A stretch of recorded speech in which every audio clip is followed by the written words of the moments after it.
Hi, WFMers out there.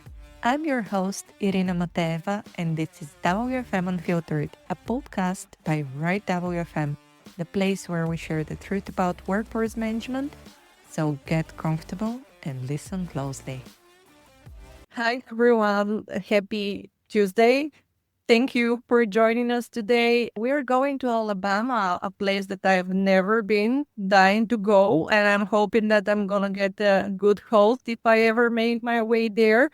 But we have an enemy at the gate today. I'm sorry. We have a product manager, a product director, a product owner, basically the person that makes decisions for our lives be happy or very miserable. So I'm quite excited to introduce you to Rich.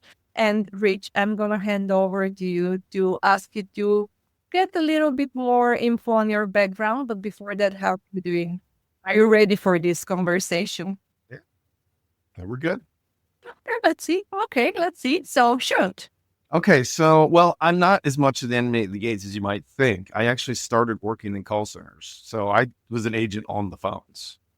So you used to be a friend and then you basically betrayed us. That's what you're saying right now. No. I listen. I had to work with. I've done a lot of work with people on the ground, trying to help them as best I possibly could. So I worked. I worked initially for Philips and IBM doing tech support, just taking general customer service calls. I worked for Nokia doing the same thing and doing tech support. And then I did tech support for LG Electronics for all their TVs. And I've experienced what it's like to sit down and have to take calls from people who are not happy and in ways that you can't do anything about. I mean, all these big companies have policies, and a person sitting on the phone is just most of the time stuck with doing whatever they say you have to do. And I've been through that. So there's a lot of that that's not unfamiliar to me. But after that, I did move into the product management side. But before I got to product management, I helped in implementation. So I started at Monet Software, where we were an itty bitty little WFM company. We were the first to go like true SaaS into the cloud. I started there in 2007. And I worked in implementation. So I in customer success for many years. So I helped people actually set it up and get it working, went through all their environments, made sure that things would work. And for the most part, it did. Monet was was like an SMB focused tool. It wasn't an enterprise level tool. So we did things that were a little bit different than the really large vendors would. I stayed there until 2019, and I'd done product management. I was the senior product manager for several years there. After a while, we got acquired by Verint in 2019. And then I moved into Verint and took over their enterprise WFM tool. And then eventually became director and had a team of product managers doing the WFM under me. I did the business side for Verint. I didn't do the agent side as much. So they kind of separated things into business side and agent side. And I own the business side. So the forecasting, scheduling, intraday real-time management, all of that stuff was what I owned. So all the things that my side of the fence is interested in, right? The friends. You're interested in all of it, like PTO request and shift swap and shift bidding and all of that stuff, because you have to manage it. That's not the part that I own. I had done all that previously too, because I did it with Monet, but there was kind of a bigger at Verint. Things are huge compared to little old Monet. So I'm ready to shoot in your direction, because you know what? I'm going to make you uncomfortable for the sole reason that I'm going to address to you all the questions that they want to address to all of the product managers out there. And unfortunately, you're going to be replying on most of Yep. Right. Yeah, you're fine. You got me here. So, okay. So one thing that user community and us down on the ground wanting to know is, give me a little bit more information. What does a product manager, product owner do? What is it your job? okay. So in speaking in software, product owner isn't as much a role. I'll kind of distinguish these things out. Product owner isn't as much a role, but maybe it's a role, but it's not like a title usually.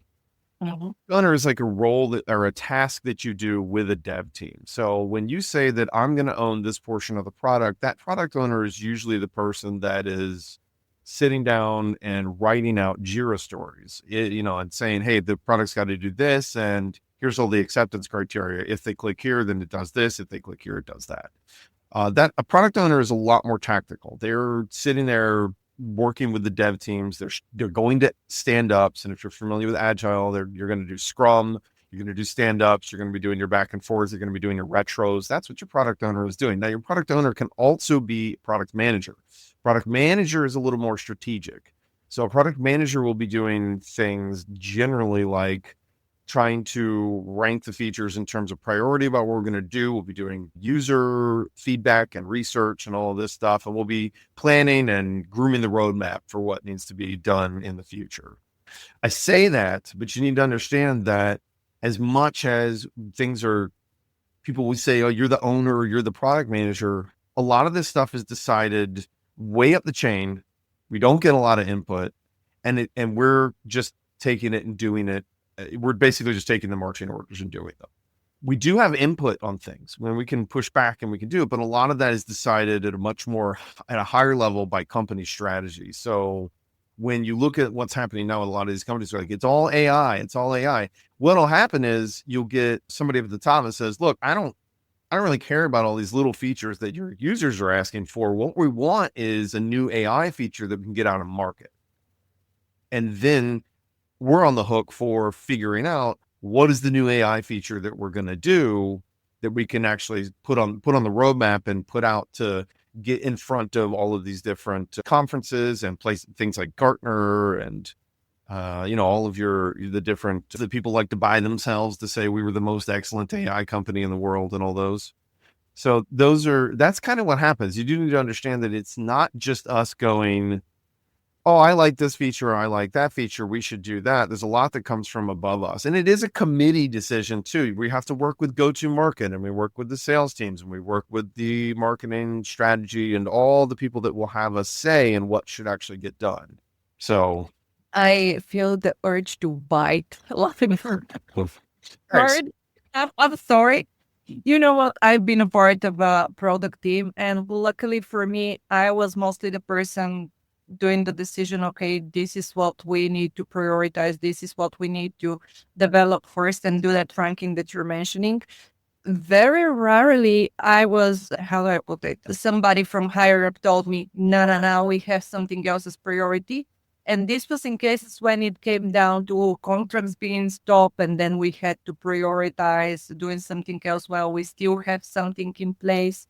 So this was the situation when a user, or me as the person who has that specialty, would have been overruled and would be slapped down and said, oh, you know what, but it will be very fancy to make a LinkedIn post and buy ourselves an award so we can potentially attract one more customer that we wouldn't give a shit about. So while I perfectly acknowledge and I understand that product teams are in a very shitty situation, what I'm hearing from you is basically we're doing our best, but most of the time we're getting shit from the users and we're getting shit from upstairs as well. Yes. I mean, that happens. Now, for sure, we do listen to users, and we like understanding, like I can have sat down and tried to do things in the application and gone, this sucks. I would not want to do this. It's a gazillion clicks to do something which should be easy. And there is definitely times where we get to move on things like that and prioritize them higher. It's not always. And you mentioned like custom work, because one big customer decides they want a particular feature and nobody else will use that feature, but they're going to cut you a $2 million check. So, from a business sense, why would we, it's hard to say no. Sometimes they're going to cut you a big check and you do something. It doesn't really matter how many other people would use it. So certainly I can understand why some of our users might wonder, like, why did you release this feature? It doesn't seem like anybody would use that. Well, a lot of times the answer is somebody paid for it. Yeah, no, I understand that part, and it does happen. Custom work do get in the way. The situations that I want to discuss with you, and that again are basically a trouble for all of us users or a lot of us users out there is, oh my God, I'm getting so frustrated right now, even thinking about it. When something is being rolled out, when a feature is out there or a new functionality, because the development team decided on their own it's going to be massively cool because them as people who have zero workforce management background and are developers decided that it will look cool. So this is the moment when I flip so hard and I literally want to throw some stuff off the table. It does happen. It does happen. In WFM, Oh, ho, ho. I have never. And listen, I'll tell you, I haven't ever been through that. Not for the dev team.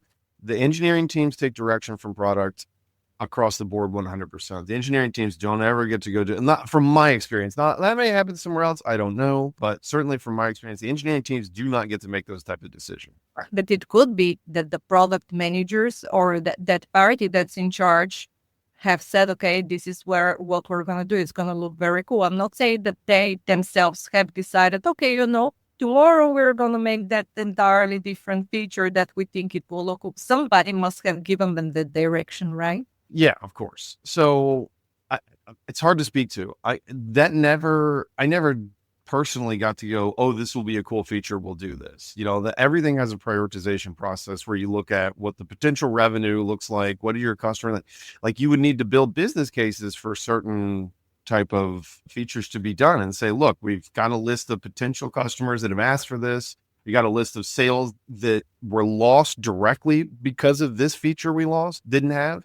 You got some that might have been a partial loss because of this feature, and you got some that maybe just asked for it, but you can't really say whether it was a loss. So you look at all of that and you try and tally it up to a dollar amount to say, hey, if we did this feature, there's, a very good chance that we'll get X amount of revenue in a given year.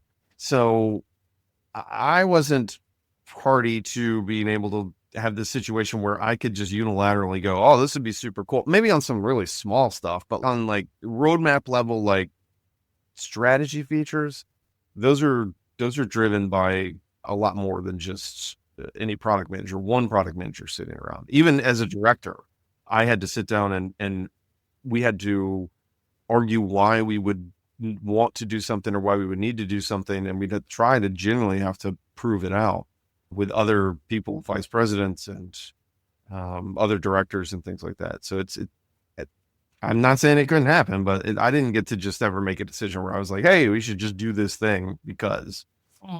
So we're saying that in an environment where the company or the vendor is customer driven, that should not be the case to happen. No, I would call it market driven, because most of these things are really targeting, portions of the market, but certainly customer feedback impacts the features that, like, once you develop a big project, like you have a big project where you're going to launch a big thing that has a ton of features, that's a market strategy type of thing that has to be sorted through. Once you kind of get it out and you're going through MVP and you're going through a controlled release and you're getting feedback from your users about what it looks like and how it works and if it's good or it sucks, then you will get a little bit more say, oh, we really need to do this feature, but it's justified. You got a user who said, okay, this is supposed to make my life easier, and yet I had to click twice as many times to get the thing that I wanted. Then you can use that feedback to help drive why you would do some, but those are like smaller level features. They're not like roadmap strategy or vision type of things, right? I hope this recording is seen by a lot of vendors out there, some of whom might really use it to fix their operations. And I'm sending you a lot of hugs and virtual kisses right now. So moving on with this one, another thing is, that the word that probably all of us user hates the most is the roadmap. It really is a trigger for us because usually we're hearing it in the sense of a promise that rarely materializes into something.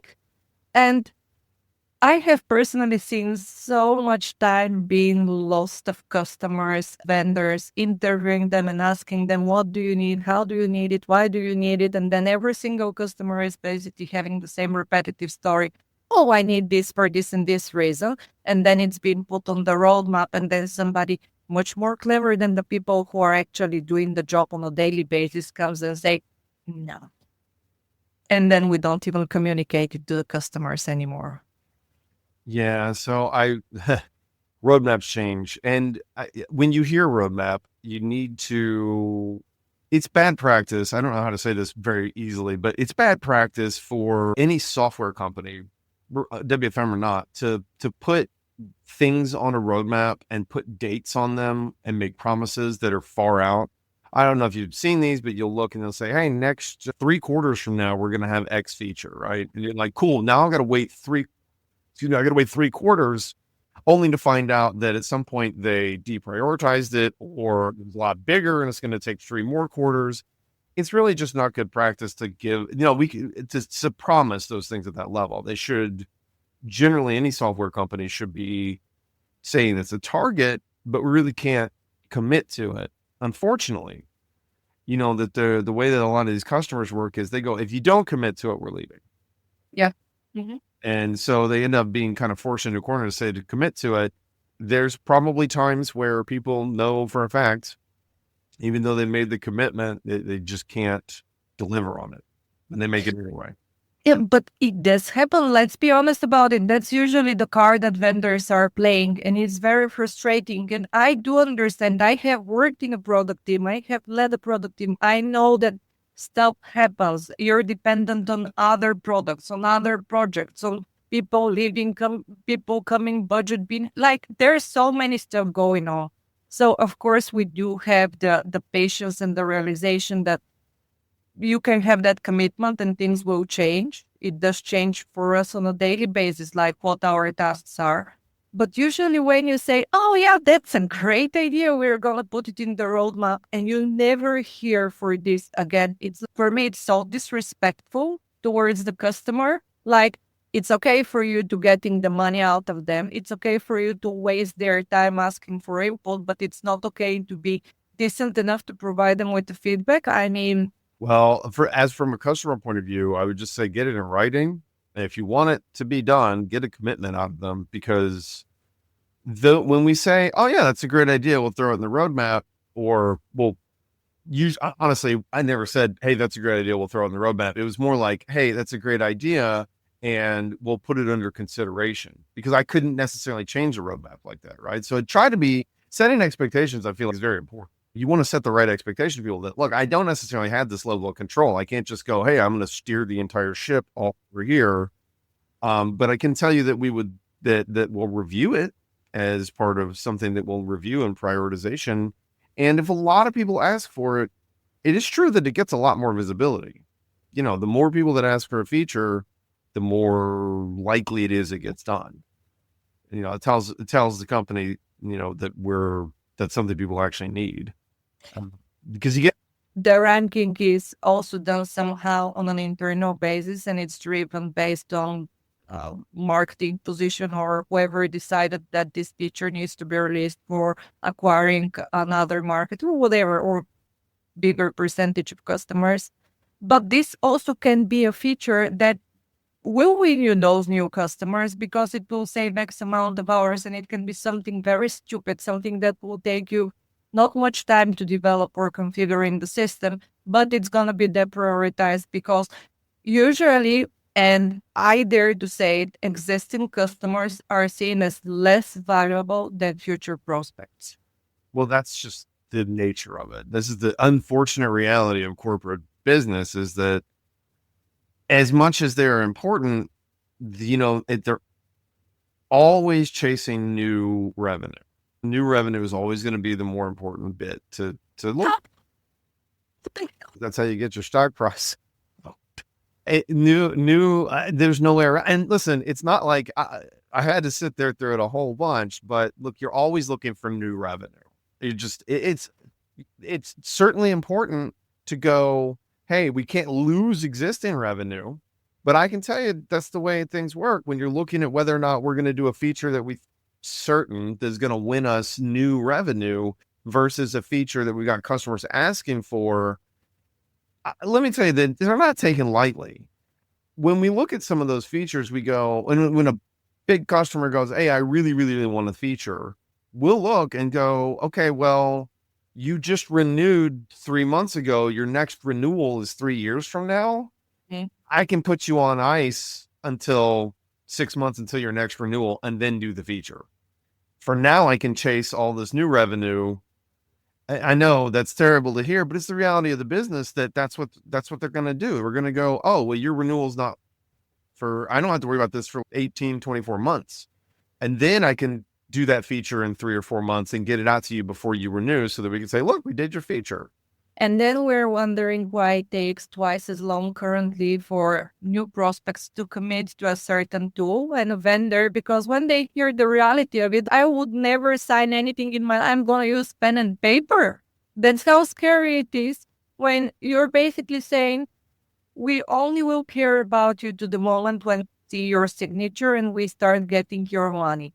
After that, we're only going to start caring about you potentially to the moment when we know that we can absolutely lose you. This is the way it works. That's not unique to. No, it's not. Yeah. It's This is just kind of the unfortunate reality of it. That's kind of how it works. I don't know what to say. Yeah, I mean, I'm usually not quiet, but those things are really getting on my ears so bad. I had to live from the inside of it for a long time, so it's okay. I mean, certainly it's frustrating from our point of view too, because we know that there's certain things that we really, really should do. We know that our product has gaps and our users tell us, but we don't have the power to say, well, I'm going to redirect all my development effort to doing this thing that I know we need to do, because the reality is we've already got those customers and they will make do until they can't, and then we can deal with it. But in the meantime, we'll look at, chasing new features and new revenue that will come in. Again, this AI thing is probably ubiquitous across the industry where everybody is chasing AI features. And probably a lot of people who don't understand how AI works expecting AI to be like a magic wand. Yes, they do. They can have it do things that are not like, even if you can have AI do amazing things, which it can do, you still have to tell it what to do. It doesn't figure it out for you. And I think that there's a lot of people both on the consumer side that are purchasing the software, and the user side, and then some of the leadership side that just sort of expect AI to just magically do things because they don't necessarily understand what it's going to take to make it do something. If you are doing something with AI that has never been done before, you can't just go you can't go read a white paper on how to do it, right? You got to figure out, you have to do the research internally and the development and everything to make it do that thing that nobody else has made it do before. That's a big investment. So as much as AI is the big, cool new thing, I think probably what you'll see from a lot of vendors here is kind of the same old regurgitated AI stuff. It's like Copilot, like Microsoft's like Copilot, like agent helper thing where they're like, yeah, I can just, it's like a large language model that'll look up a bunch of stuff that a person could probably look up. It's a lot faster than maybe a human could do it. They could do research and propose solutions and all sorts of stuff and help them with things like that. But how many different versions of that are you going to see before you see something that's like truly revolutionary? That, when it first came out, is super cool, but now everybody's got it. So what's the next big thing that's going to happen? And so that next big thing to happen is going to take some of these companies to put a lot of research and development into doing something that hasn't been done before. And they're very adverse to that. They don't want to spend a bunch of money because there's no guarantee that it'll come out and work. Yeah, my concerns with that is I'm keep on saying this. I'm a huge fan of automation. I'm a huge fan of AI, and I hate the way that we're marketing AI at the moment because it's simply not true how we're marketing it. But the beauty of my current and past positions is that I get the opportunity to see a lot of WFM tools in action. And I can tell you some of them are mostly a replica of one another with slightly different colors that are used. And you just know that the same people who developed the software A can move that out to software B, developed it then. And basically even the consultants that are rolling out that solution are using the exact same language, the features work in the exact same way. So even I sometimes have hard time if I don't see the colors, I'll be like, oh, this is software A or B or C. And that's my concern with those new AI functionalities that are currently rolled out, that everyone is basically doing the exact same thing, which they assume it's what the customer would need, which is why I'm so frustrated when we are ignoring current customers, because for me, this is ultimately your audience to tell you what they need. This is who works with your product on a daily basis. And they're telling you, it will make me very happy if you develop this. So basically, you have a very good chance that the customer BCD, prospects or BCD, we'll talk to them and they'll say, okay, they listen to us. This is what I developed. This is how they're saving us time. But no. We have heard AI. And please let me know, how does that work? Who is the person that will tell the AI, okay, Rich, please, we want your team to develop this and it should work in this way? Because for me, this should be a subject matter expert or a specialist in workforce management that can basically give you the framework. This and this and this equals this. This is how we want to work. So it depends. I mean, this is the same way with any feature, though. It's not necessarily AI, right? That's the way that you would want any feature to be developed. It's not AI necessarily. And it depends. Sometimes you get direction from the very tippy top about what something needs to do and what they expect it to do. And then you just have to develop it. And then there's times where we do serious research with the users to understand what challenge they're experiencing is, and then figure out how to solve it. One of the problems that we run into is that the users will prescribe their own features. So they're familiar with how the software works. And then say, here's the feature I want. And you'll go develop it. And they'll be like, oh, but it didn't do the other thing that I needed it to do. And we'll go, you didn't say that. You just said this. We're like, oh, well, I thought this would have just, this just would have made sense to put in there. And from a software development point of view, we're basically going, all right, if you're telling us what to do, then we're just doing that. We're not doing every other peripheral thing that might help with it. We're just doing the thing that you're asking us to do. So one of the better things that companies need to do is not, and you might not agree with this, but I can back it up, which is, you tell us, don't tell me what the feature you want is. Don't tell me how it should work. You tell me what business problem you have, what challenge you're facing. What's the actual thing that you need to get done? What's the outcome you're looking for? And let us figure out how to turn that challenge into a set of features or a feature that gets that done for you the easiest way. That's really the best way to do it, not to have a user prescribe what the feature should be, because a lot of times if users don't understand how things work internally, sometimes software is built a certain way where just doing the thing that seems really easy to do is really hard to do, because you have to rip a ton of stuff out and redo it in order to get it to work that way.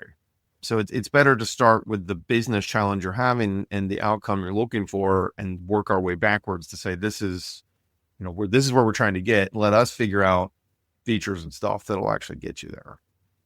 No, I'll give you that. And to be fair to every vendor out there, sometimes it might look very simple for us. Oh, just add another button here, and if we click it, it's gonna spit out that result. But yeah, that's coding. It might change the entirety of the software, so it's not so easy as for us end users might look like. So I'll give you that.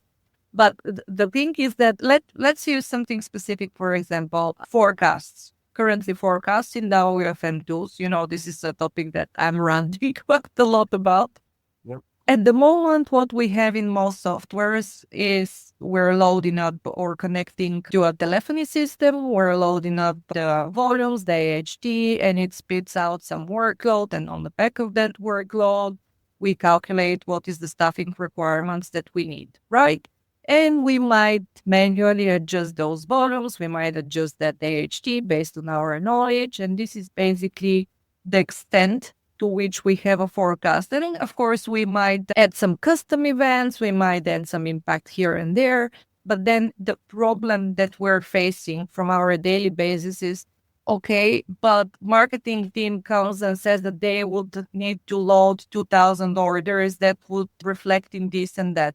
And there is no way to basically accumulate all of those different business drivers in a good way and to make a very good analysis and what would be the data produced, why, what algorithms are being used, what calculations are being used. So we're basically seeing an end result that we don't necessarily know how it's being built.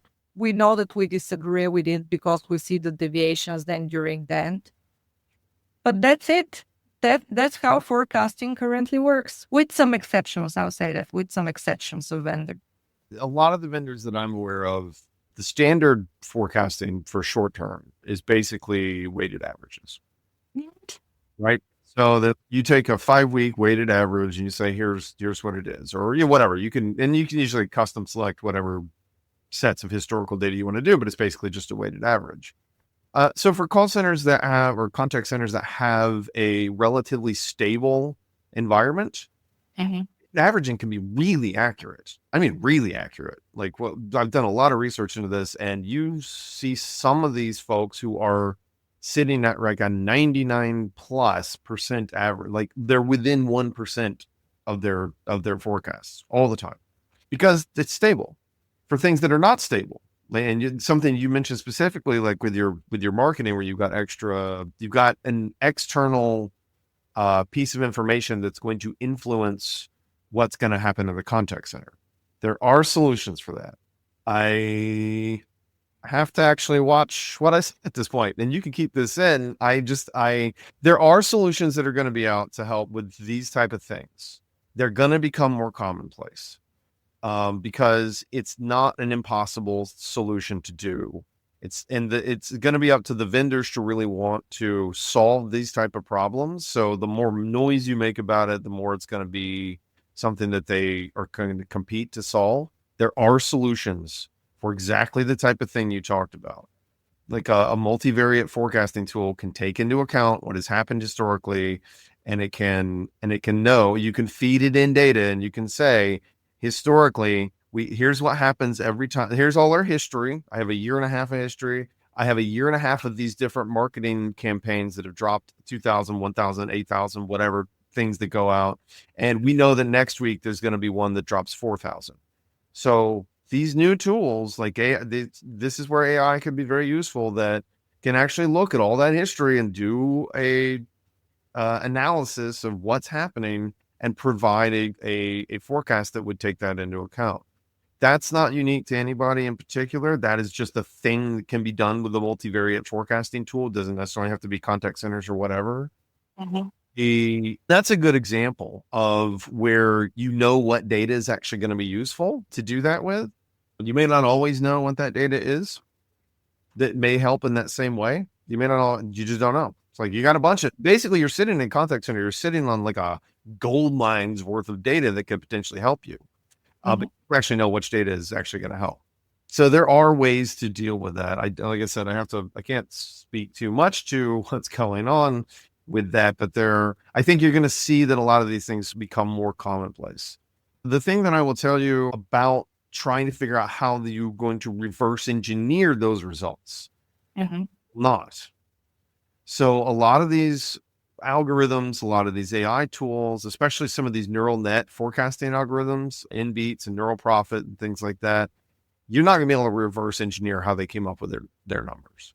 You're the only way you're going to be able to gain confidence. This is a challenge. The only way you'll be able to gain confidence with these tools is to see them get it right. So you have to go ahead and trust it up front. And then if it gets it wrong, you can say, you're a piece of shit. I don't like you and I'm not going to use you. But if they get it right, then it earns your trust, right? This is really the only way. There's no way to promise that there's going to be a guaranteed amount of accuracy increase. So I'm sure everybody wants to hear something like, we can guarantee that you're going to have X amount of accuracy improvement by using a particular forecasting tool, but it's kind of just a misrepresentation of what's going on.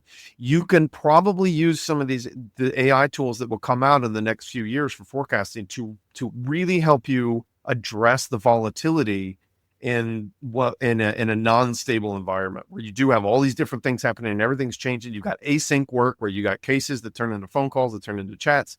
Some of these tools can really help with that, especially if things are volatile.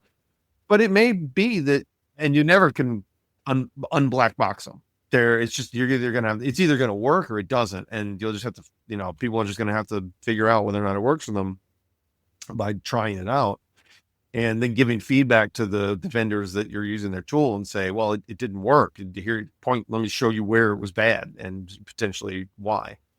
Weighted averaging may always work out for some of your more stable places, because weighted averaging is still a really successful way to do it. There's a reason why we've been using it for a long time. There's a reason why Erlang worked so well for a really long time till we got to a multi-skilled environment. And then, now weighted averaging is a good way to pull in a good forecast. That doesn't necessarily mean it translates very well into the number of people you need to have. And I will tell you, one of the biggest problems I had working in this was users not being able to wrap their head around the fact that things like Erlang are not a head count. Yes. Some vendors call some things certain things, other vendors call it other different things. And so the terminology can get all kind of wacky. One person expects this term to mean the same thing it does over here, and it doesn't. But in general, the general concept of a head count is different than what we would consider like a full-time equivalent of workload. Full-time equivalent of workload is not a head count that you staff to, because there's all sorts of other things that happen. That's just if that person was working the whole time. So that's one of the bigger challenges we dealt with, and I dealt with many, many times, that there's just things that communication-wise, people aren't wrapping their head around, like the difference between what a headcount is and what an Erlang agent is. Why you can't have, so depending on your environment, why you can't have 80% of calls handled in 20 seconds when staying under 5% abandoned and also staying at particular occupancy rate, right? Like your occupancy is highly dependent on what your abandon rates are and the patience of your callers. Because if you've got a lot of people calling in, if your folks are on other calls, then their occupancy is really high, then you're not going to be able to keep them from abandoning if the patience is low. The only way you can keep them from abandoning is to just have people sitting and available. And that means your occupancy goes down. And trying to those trade-offs to some people has been very difficult, especially when you've got an executive who says, this is what I want. Give me a forecast and schedule that says 80% of calls in 20 seconds is less than 5% abandoned. I don't want to see anything less than 85% occupancy. And you go, your callers generally only wait around for about 30 seconds before they hang up the phone. What you just asked for is literally impossible. It's not happening. Mathematically. Yeah. I agree with you here, especially when you're talking to people that are not necessarily users, but they're the one who are releasing the budget. It gets very tricky. Yeah. I guess where I'm coming from is often the lack of transparency, communication, even understanding of current pool of employees on a vendor side, how their own software works. And I'll give you an example, because this is something that I walked out of a call. I will admit it. I couldn't handle that. It was just like huge. No. I'm not doing that. For me, is I got a vendor coming after me quite a lot to review their software and provide a feedback. So I ended up spending some time with them. I gave them a little bit tips and tricks. Okay, this is what a user would want to see. This is what's important for us to do our job. And then on my last call, there was I don't know the exact role, the head of product team, let's say, and one of the engineers, and they showed up and they was like, okay, we would like to ask you, why does our software works in that way? And I was like confused, like I literally couldn't understand the question. So I was like, what do you mean? It's your software. Yeah, but we don't know why is it done in that way. And I was like, listen, if you're coming on a call with me and you're telling me as a head of product that you, an engineer, that you have no clue how your software that you're selling is using, then we shouldn't be talking anymore. That was the engineering person, or was it an actual product person? Product person and engineer in the team. Oh, I mean, here, this is the reality: is that these software companies, some of them are large, some of them not so much, but you know, you can't hire every single person you hire is not necessarily going to have experience for, especially from an engineering side, is not going to have experience in WFM, right? Engineers are engineers, and as long as they can do the code and they can It's, work in the, they don't. WFM specialists, they do need to know what they're doing and they do need to know what they're communicating. I would agree with you 100% that they should. I'm saying that they don't because that's really tough to find. It's really difficult to find. I've spent a lot of time working through engineers. It's hard to find engineers who are going to have deep WFM experience and knowledge. And when you find them, they're usually really expensive and your budget isn't going to let you hire that person. There are some that are really good, that really know what's going on. But as organizations grow, you got to hire people into roles that may not know that type of thing. Now, the product people, you would hope, have experience with WFM, right? You hire, if you have a WFM product role, you would expect that people would know WFM pretty well. They may not need to be a super big expert to get to work through what a product role would necessarily do, but it certainly is a big benefit to having people who have a lot of WFM experience to do that. It is also the case that they're going to hire people who do not have all of that experience. You're going to find that the WFM vendors are going to hire people who might be product people, but they're not going to necessarily have a ton of WFM experience. Again, your WFM experienced people are going to be more expensive. They're going to cost more, and they may not have the budget to be able to do it. Listen, I completely agree. I think that the company should just pay it out and take the people who have all the experience, so that you can get the product you want, and you people that argue on the customer's behalf and be the voice of the customer. I completely think that that's the case.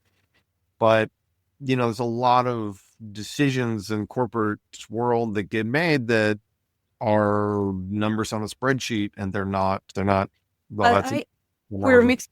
I fully understand you, and we all start somewhere. We all need to learn. I do get that part. But for me, if you are, that's the same issue that I have with solution consultants, right? If you're a solution consultant for vendor A and you are training people how to use that software, if you don't know how the software is using, how the hell are you training me?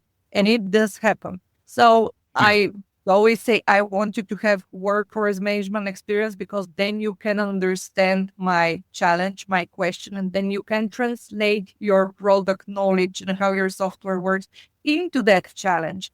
But if you don't have workforce management background, the least I would hope for you is understand your tool. That's the least, right? And this is the challenge for a lot of us when we say, you know what, we see the schedule that has been produced by the system, and we have the feeling that email is not prioritized. So we would like to check with you how our phones, the chats, and so on prioritized. How is the service level taken into account? And usually what happens is phone takes priority. Okay, are you sure? Because it doesn't look like that based on the schedule that's produced. Yeah, we think so. And there's no one that knows that, because a lot of these tools are legacy tools that are built 25 years ago. Somebody back in 25 years ago thought it's a good idea. It worked then for that market, and it remained the same, and it's too expensive right now to fix it. So this is why we're rolling out those new features when we're not fixing the basics.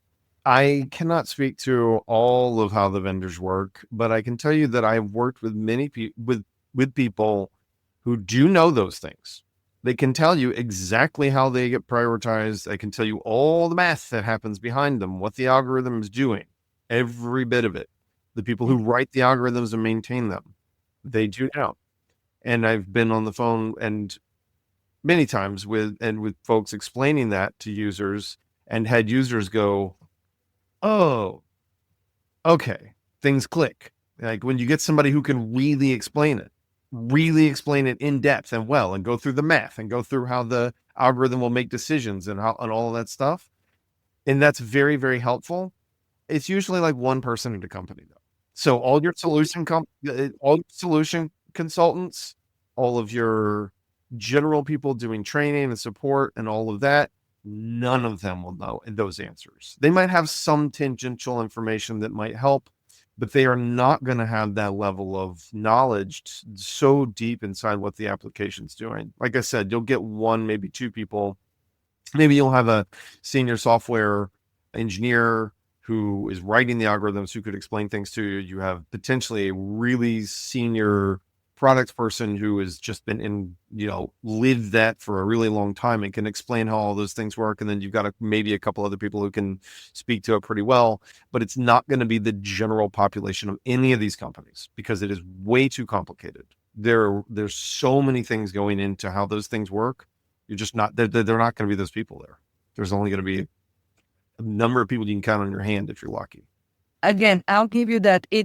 WFM system as such, it's a very complicated beast. It takes the information into account from so many different places, and the more restriction we're putting into it, the more it gets weirded out. What do I do now? And it spits out some result that might be based on gazillion simulations, and you won't be able probably to provide information to that level to majority of people.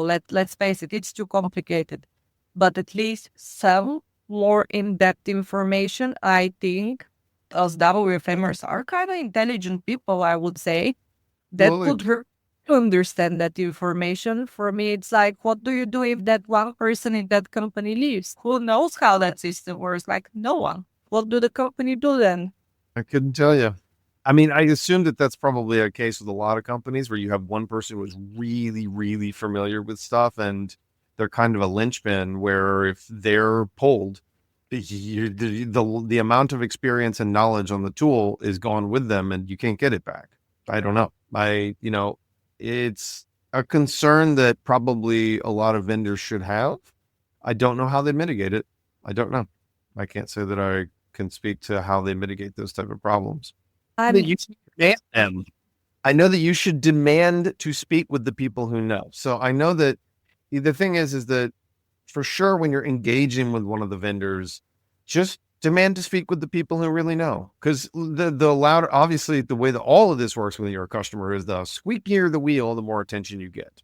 So if you, that's just the way it is, if you make a lot of noise about how you want to understand how these things work, obviously they're not going to turn over proprietary information about how algorithms work or anything, but they can give you a lot more detail that you're not going to get it through people who are frontline support. You're not going to get it through you're not even going to get it through mainly the engineers. You're probably going to need to speak to higher level product people who've been there for a long time.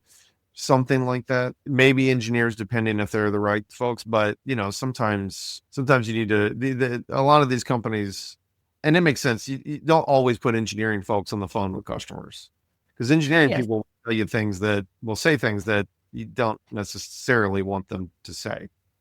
Yeah. Mm-hmm. Or will not have the most customer friendly way of explaining stuff. Yeah. It's the most friendly way to explain it. It's just, oh no, it doesn't work. Right. It's, Yes.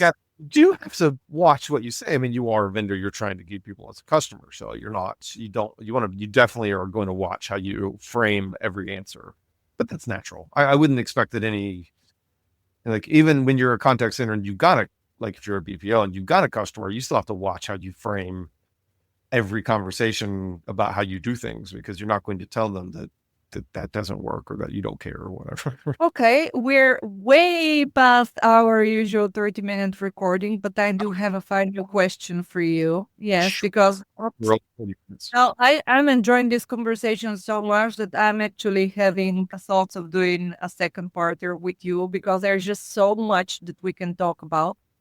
But for this question, I want you to be honest, like very honest. You really have to promise to be honest because this is one thing that all of us are wondering.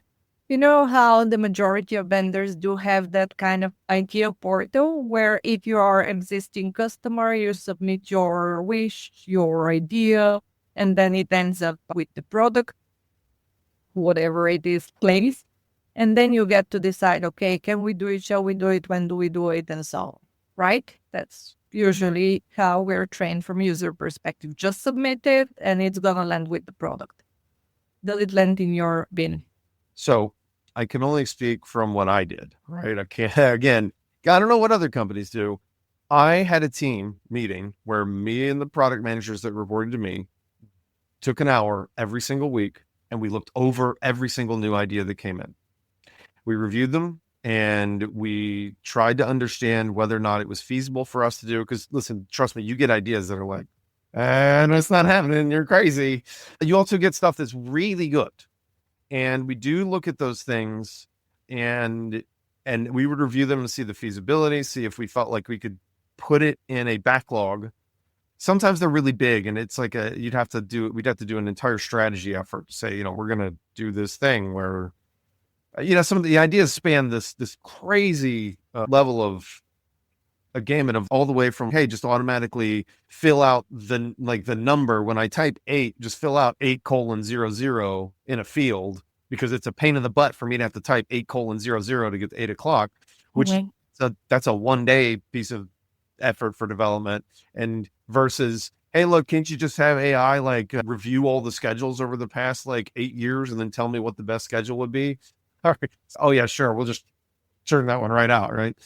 But we reviewed those. I reviewed those in my team every single week and we put them into buckets and said, listen, we're likely to do this one. We're not likely to do that one. I tried to provide as much feedback to folks as I possibly could about whether or not we really felt like we would do it or not. And it always is rough to get that feedback that we're just like, yeah, we're not going to do it. But I figure that getting the feedback that we're not going to do this is better than it just going into a pile and getting forgotten for Zed to tell you. Now, the thing about the ideas portals is most companies are going to have a policy, a threshold to say, you got to cross X amount of votes on this particular idea. There has to be a number of duplicate ideas to say this represents a large number of the user base. One idea with one person who said that I want this. What does that mean to you? Because I've got 1,000 of those. I've got 1,000 ideas where I have one person say, this is what I want. And nobody bothered to comment on it. Nobody bothered to vote for it. Nobody bothered, that there's not even duplicate versions of it. Why, what would make me prioritize that if one person says it? If 200 people put the same idea in, or they vote on the one idea for something, and there's tons of comments and there's tons of activity on it, and it's constantly being voted on, it's constantly being commented or same ideas constantly submitted, those stand out big time. Oh, sorry, swipe my microphone. Those stand out big time for product people to know that that's actually something good. So again, I can't speak to everybody, how all these product teams work, but if that's for us, we took that into major consideration because it's a big win. If we deliver that feature, then we can say, we delivered the most popular idea out of our customer user base. And it's the best way for you to give feedback without having to necessarily get on the phone with somebody and talk. That's great. Majority of cases, I know that when my teams go to submit the idea, usually they didn't necessarily hear anything back. So this is my question, in what time would you provide feedback to the idea submitter? Is it immediately? Is it in a month that you say that you have noticed it? Well, we try to do it every single week, but it depends because some of them we just leave because we go, okay, it's not a bad idea. Mm-hmm. It doesn't have enough attention it's not a bad idea, but it's not necessarily an idea that's going to get any traction because no other customers are asking for it. And so we'll leave it to see if it gets votes, if other people are interested in that same thing. We don't have a good way to tell, to be honest. You're looking at it and you go, that doesn't sound like a bad idea. It doesn't sound like necessarily a great idea, but it's out there now. Is anybody else going to give it attention and say, we do. So generally speaking, once it gets enough attention, then it gets a more legitimate review. I'll do a weekly or bi-weekly review and we'll look at all of them and go, is this something we can do with something now? Or is it something that we need to just let it cook for a while and see if it garner some attention? I would recommend that use those ideas portals and that they're active on them. Because we honestly, it's not just the ideas that we see, it's actually the people putting in the ideas, because we can look and see who's putting them in. And the people that put in the ideas, if I see you putting good idea after good idea after good idea, I start to take your specific feedback as being important. Okay, I like that tip. Well, and I can't, that it's just the truth. You see that there are certain people that will submit great ideas all the time. And you're like, gosh, that makes so much sense. You start to realize anytime you see an idea by that person, it's going to be a good one. And you'll take it into account, even if it hasn't got as much attention, because you know that that person is potentially like a consultant, or they're like a real power user that's going to say, look, I've got a good idea about anybody trying to do these exact same tasks this is something that would make their life easier. Okay. Oh, I would definitely encourage your folks to use those as much as they can and comment on, I don't know, like a lot. I know that there's multiple companies that use specific tools, but if they have a comment system on them, engage with your other people that are on those, have those conversations and talk to people and explain why it's actually useful. I would find, as a product person, somebody would say, hey, I got an idea for something. And I would go back and comment on that idea and say, okay, I see what you're saying about the idea, but what's the actual problem you're facing? What's the challenge you got? Why do you want this idea to be there? And literally 9 times out of 10, that was the end of the conversation. They'd never come back. They would never come back and say, this is the problem I'm having. This is the challenge I'm having. This is why I want this. That would be it.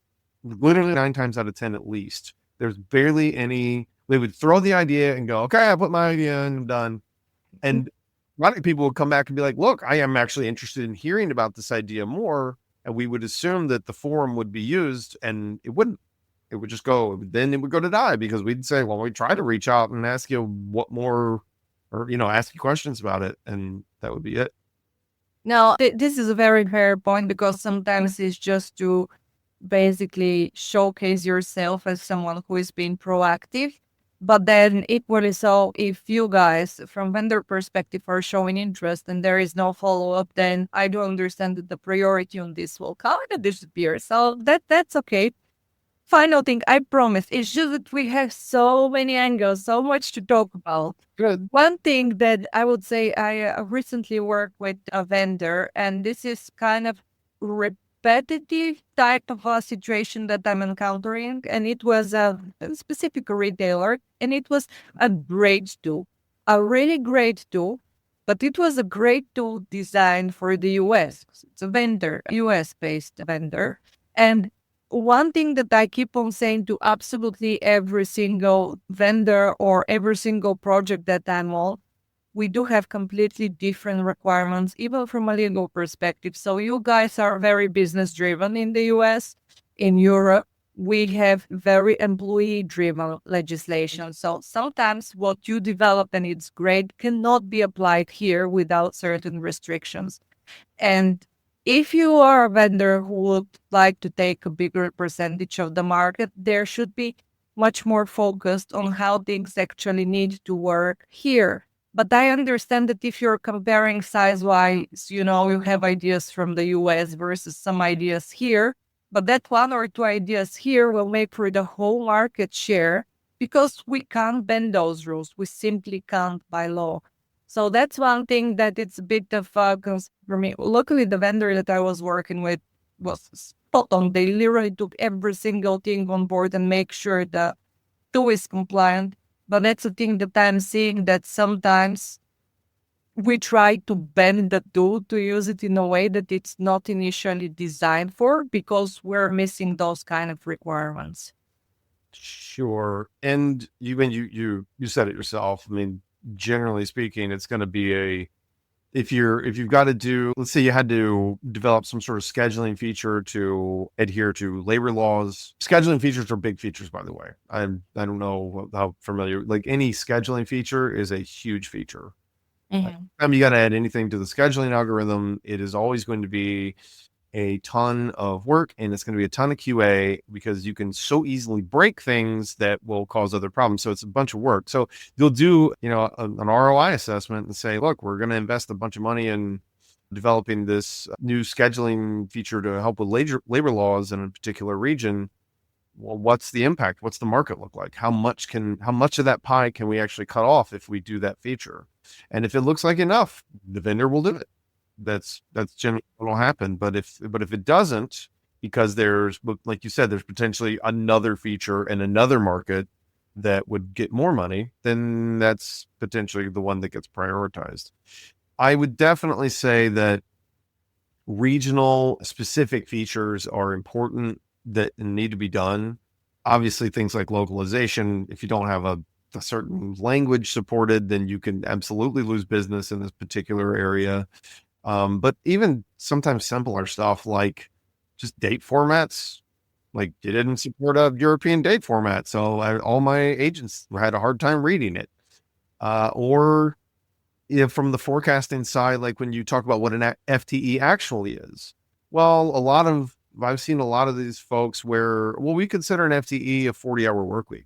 Well, guess what? In Europe, it might not be. It might be a 37.5-hour work week. So every calculation that you do for me now, I got to go back and adjust, which makes it a royal pain in the ass, where you should be able to say, no, I can configure what my FTE calculation actually is. So 37.5 hours is what we consider one FTE for a week or a month, especially a month. This is the other one where a monthly FTE in Europe was very much different than the one in the US. And still one of the pains that we're facing literally on the market, it's we have to bend every single toe because it's mostly designed for weekly work and not for hour. Especially in Eastern Europe, it's very difficult to get this right.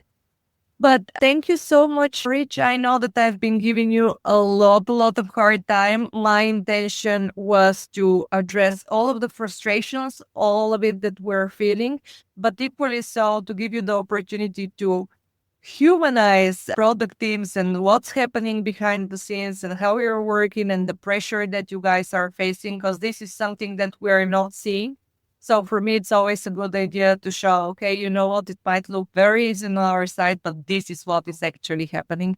So thank you so much for basically be the sponge for all of my frustration. Thank you so much. Thank you very much for having me here. I'm definitely happy to come back and talk. you want. And trust me. Thank you so much and chat soon. Thanks for joining us today. I'm your host, Irina Mateva, founder of Right WFM, where we believe that every business and its people are unique and deserve the right solution to their challenges.